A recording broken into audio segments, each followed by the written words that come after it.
A new Gallup poll says visiting a library remains the most common cultural activity Americans engage in by a significant margin.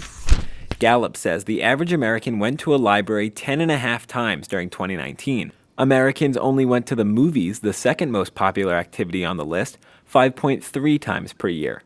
I think that one of the reasons has to do with the core values of libraries as a profession. Elsa Alvaro says equitable access to services and information keeps libraries on the top of the list.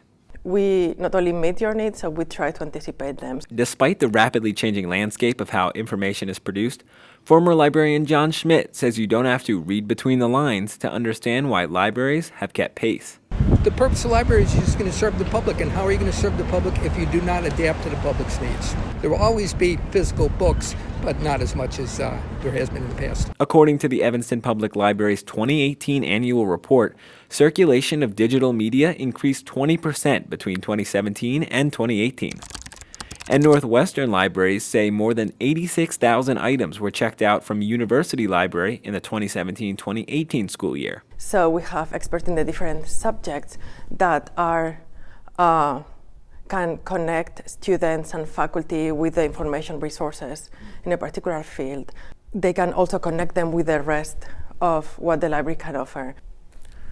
Alvaro says although the library is filled with a whole lot of books, she knows that to a lot of people, the library is way more than just books. The library is very good because it has lots of things we can use, like the teen loft and stuff, to learn, and we can use stuff to research for school. At Northwestern, Alvaro says the library is always thinking about the student experience.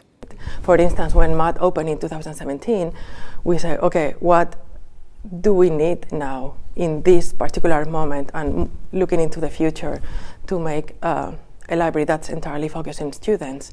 So that's how we approach the space. So one of the things that came up from there is, okay, let's open 24 hours. And whatever libraries might look like in the future, We would have a lot more of the library would be devoted to socializing with people because they wouldn't have to store so many books. Alvaro says their core mission will be the same. I think we will always be there supporting the teaching, the research, and the scholarship of the campus, supporting students and make sure they succeed in whatever that means 50 years from now. And even as technology dominates, the next chapter for libraries might just have a happy ending. Andrew Rowan, Northwestern News Network.